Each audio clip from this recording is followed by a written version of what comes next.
One, thank you to producer Kat for putting that together because I love talking about fictional movie and TV characters. Two, I'm shocked at just who y'all did not mention in as far as the jerseys that you would wear for football and TV movie jerseys. We'll go through a few of those as producer Tyler and I are going to sit down and we are going to draft our fantasy football team, if you will. So we're going to pick a quarterback, a running back, a wide receiver or offensive lineman or tight end, or all three, depending on how far we want to take this, an all-time defense or defender, and then we're going to pick a head coach. So this is myself, producer Tyler. We're going to have a good time. I would love to know, by the way, on the Twitters, on the Instagrams, in Facebook, who would you draft for your all-time fantasy football team? Quarterback, running back, wide receiver, offensive lineman, tight end, all-time defense, and head coach. Let us know in the comments on the tweets. Now, go draft some football players. And now that Kat has switched chairs with Tyler, I want to welcome in our associate producer, Tyler Wojak. Tyler, how you doing? I'm doing well, man. Basically locked myself in the film room lately to get ready for this, but my big board is finalized. I'm ready to go. I love this. I love this. Now, I'm going off of pure memory because I've seen every last one of these movies at least 12 times. But again, we're going to draft a quarterback, a running back, a wide receiver, offensive lineman, or tight end, or all three, an all-time defender, and a head coach from movies or TV shows that feature football. Okay, so I'm going to go first because I want to, and I'm also a little annoyed that nobody picked Willie Beamen for a jersey or mention Any Given Sunday, which is an outstanding football movie with the finest 2-minute speech that was ever not given in real life. I mean, Al Pacino doing absolute work there. But also, it's steaming Willie Beamen, changing the play in the huddle. You know what I mean? That's got to be my guy. When the play breaks down, I know that the dude's going to run out there like, he's carrying the ball like a loaf of bread, but so did Mike Vick. You know what I'm saying? I'm passionate about this, Tyler. You could see. I'm very passionate about Willie Beamen being a starting quarterback. What do you think? I like the pick. I was a little bit confused in the first game that they show where Willie Beamen is just reading the newspaper on the sideline during a game. I mean, even if you're not starting, you would think that you'd be somewhat tuned into the game. But then he went from that to leading the Miami Sharks, so I think it's a good pick. His play card's upside down. No, it's great. When you got that kind of natural ability, I guess that's what you do. Yeah, like why even prepare? Why need to get ready when you just stay ready like Willie Beamen, so I'm cool with it. I like it. Okay, so who did you select for quarterback? I went with Paul Wrecking Crew. NFL experience at the most important position. Gotta love that. There's some concerns about him potentially shaving points, but I think at this point, gambling is so mainstream. We, as a team collectively, will all put our money on the money line in whatever game we play. So we'll just bet on ourselves to win. And who better to lead that than Paul Crew? Hey, man, I can't argue about the talent there. Just know that, like Ferrari and Red Bull, I'm going to challenge every single time. Say, hey, something he's doing out there just doesn't fit for me. You look at the history of this guy. You know what I'm saying? This guy did time. Why are we letting this guy play football? But, talent, I understand. If you want a talented quarterback, you go with Paul Wrecking Crew. I also am going to, the man's propensity to not call a foul, also, I like. You know what I mean? Yeah, if you're going to go out there and you're going to get hacked. Multi-sport athlete. I like it. I would hope so. At this stage of the game, why aren't we all multi-sport athletes?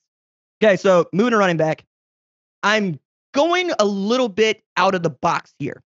Okay? I'm going to draft Becky the Icebox O'Shea.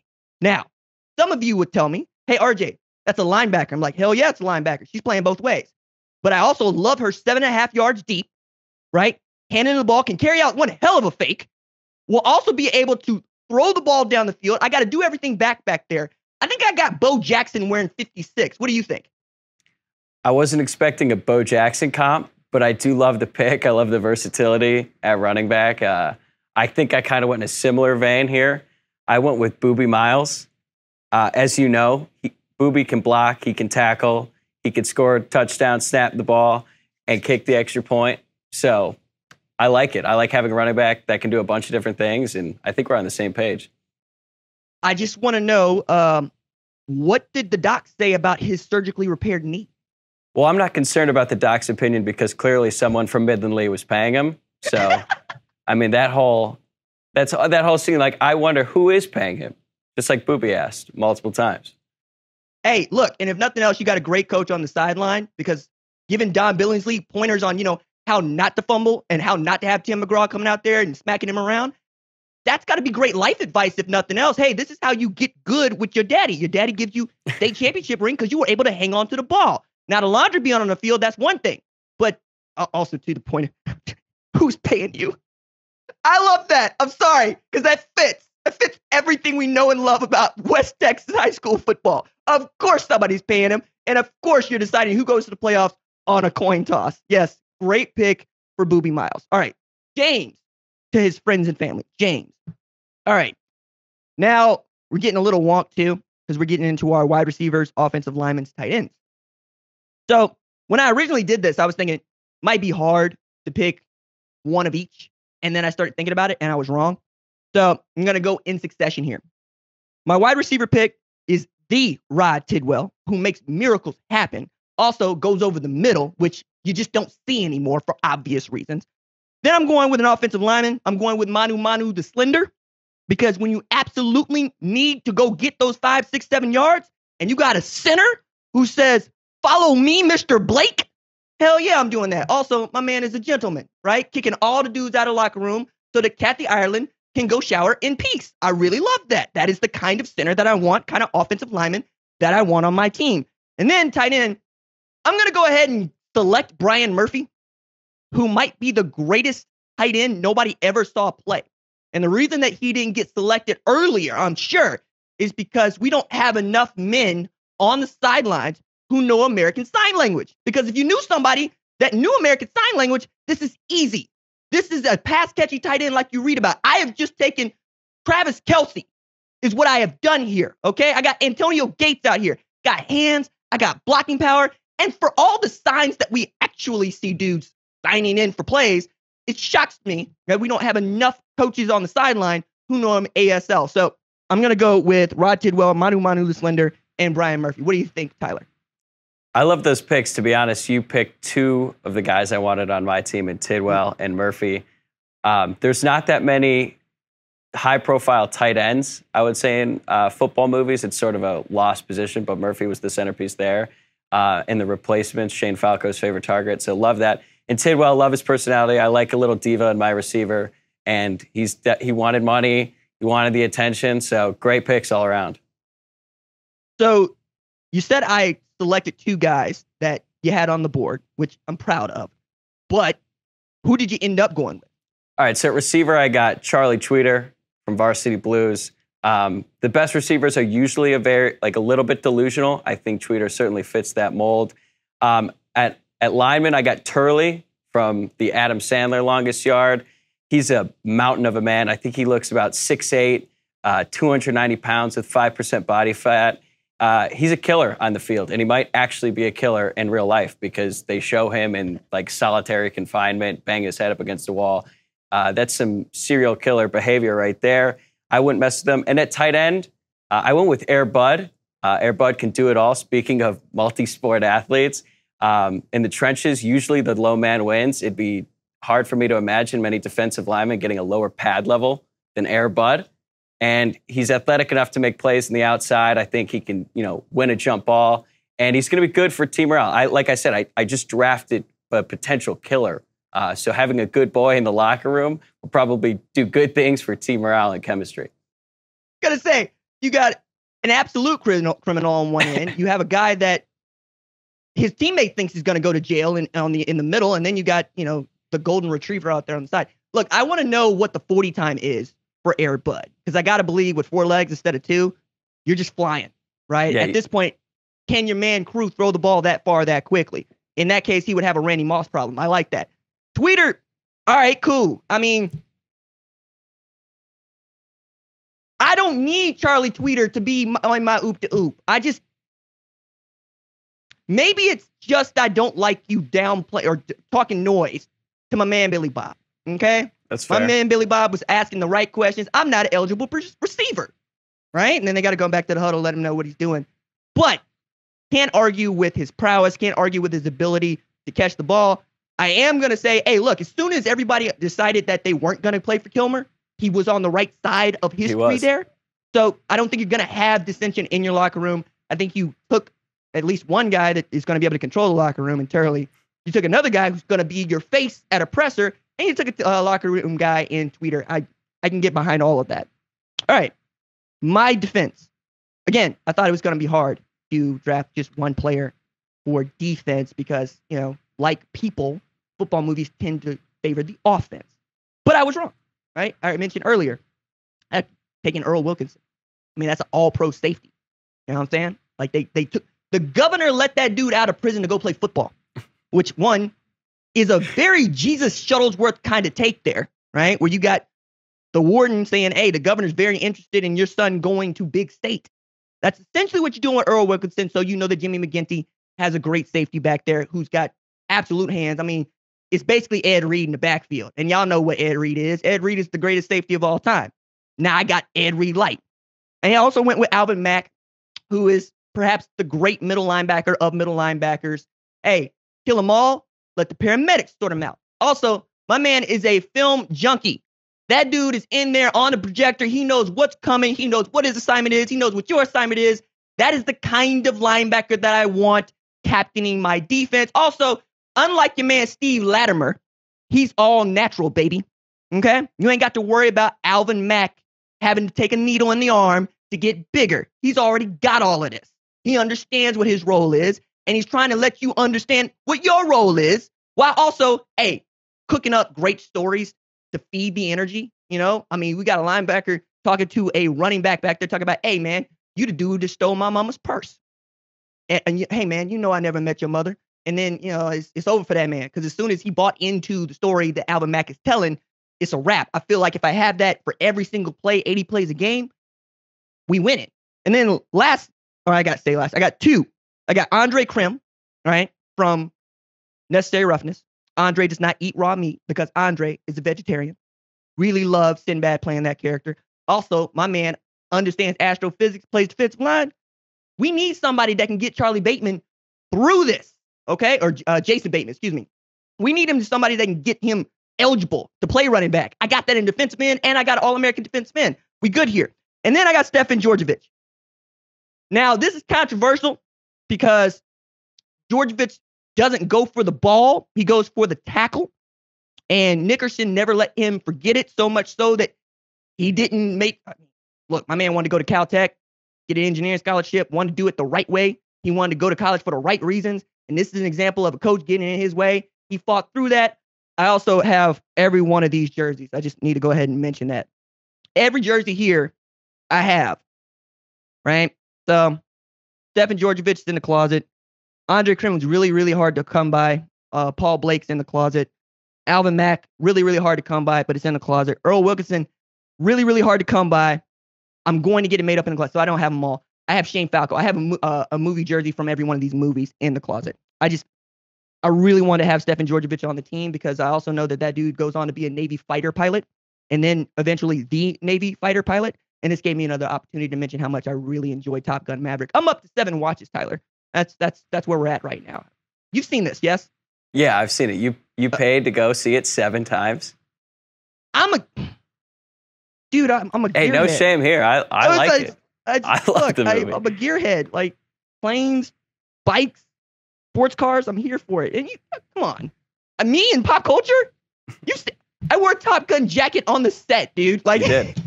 That's who I am. Who do you have playing defense? So I feel like you and everyone else who works on the show might expect me to go with Rudy here, given the fact that, like Rudy, I transferred from Holy Cross to Notre Dame. So I can empathize with his struggle.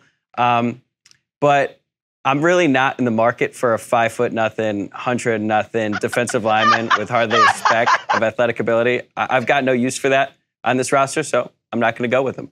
I'm going to go with Ivory, Preacher Man Christian, and Julius Campbell on the defensive line. I've got a lot of big personalities on this team. I think Preacher Man is he's a leader who's going to keep his guys in check. And then so I got him, at the weak side, and then I got Julius Campbell manning the strong side. Feel very good about my defensive line there. And at middle linebacker, I'm going with Bobby Boucher. It's very rare that you see a middle linebacker turn an entire college football program around from, I think they were winless. The Mud Dogs couldn't win a game, and then somehow they add a linebacker and they're going to the championship. Somehow he was so good that he fixed their offensive struggles as well, despite not playing offense. So I'm going to go with Boucher at middle linebacker. And then in the defensive backfield, I got P.D. Jones, a natural running back who came in for Ryan Gosling, who's like a complete liability at corner. Coach O's had to get him out. He put P.D. Jones in. He's like, look, I've got no one else, so I'm putting in a running back there. And what did he do? He put the clamps on the receivers, helped them win the championship. So I really like my defense, if you can't tell. It's outstanding, quite honestly. You got an all-state, all-American, right, and Julius Campbell at end.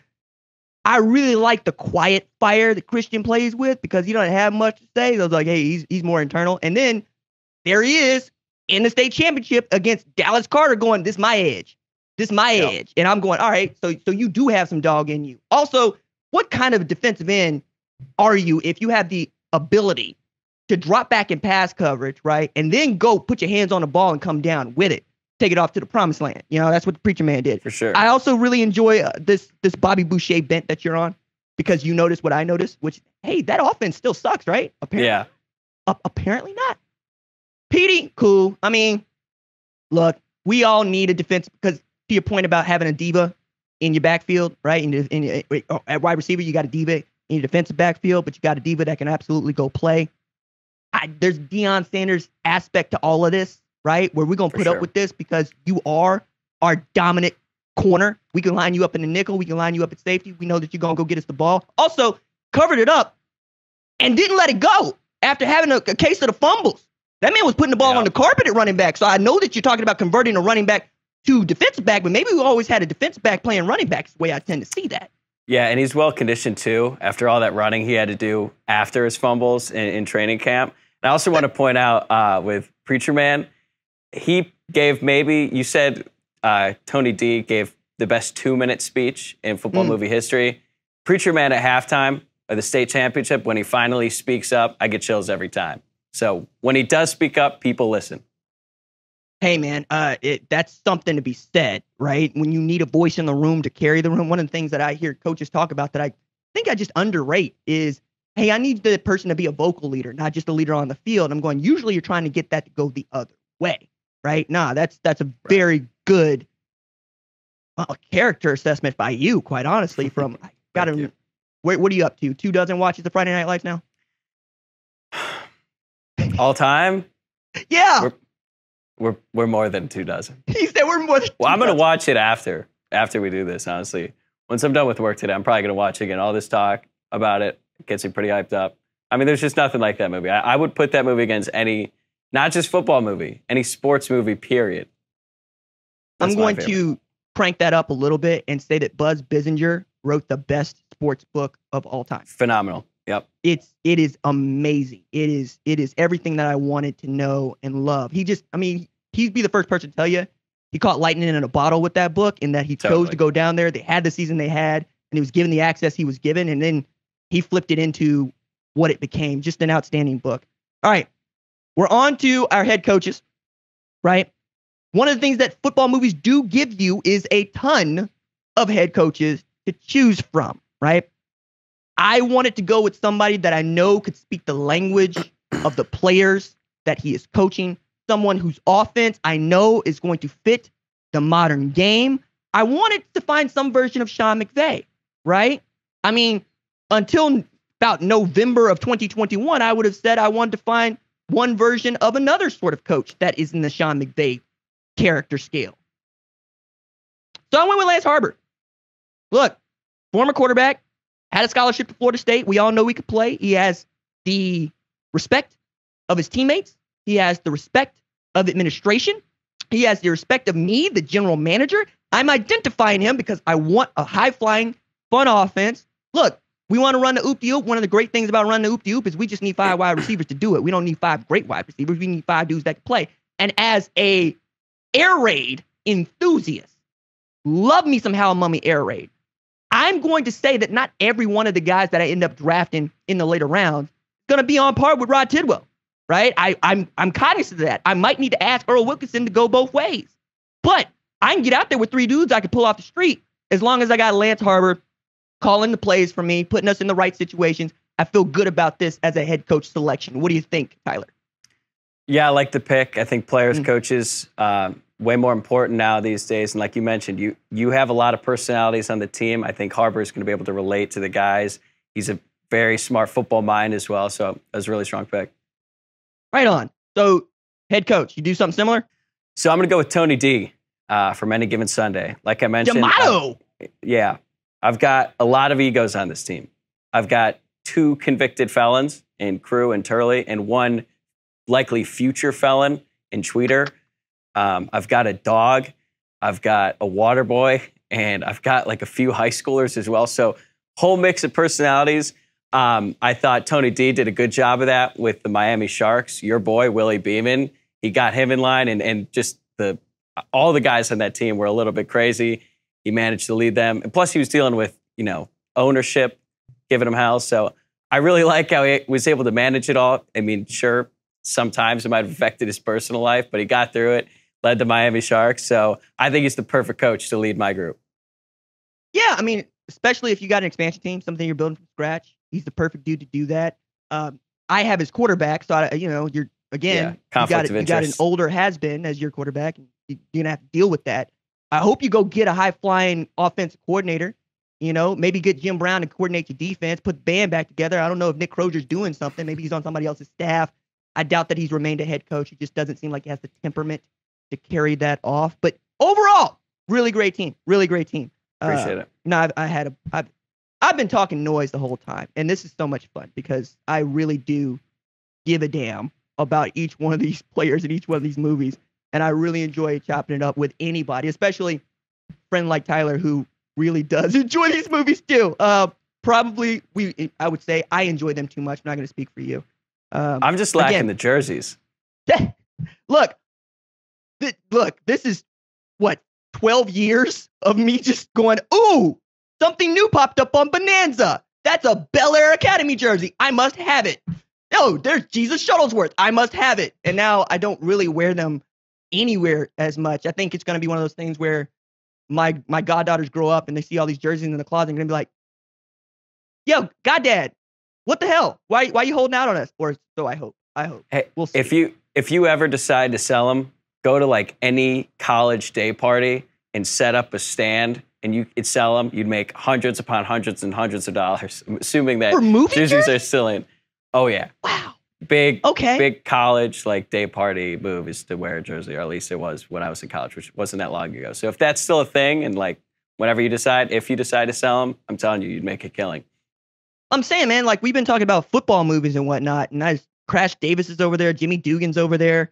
I got more jerseys than I forgot with some of the jerseys that I had because I had to go and take a look just to see what I had. So one of the things that I thought was very cool about just what the show is doing and how well we're doing and how much we really love y'all is we get to give away movie jerseys. Now, we did this last year for Justin Fields and a Chicago Bears jersey, but this year we're able to give away 2 Bobby Boucher jerseys and a Julius Campbell jersey. So that is 2 Waterboy jerseys and a Remember the Titans jersey.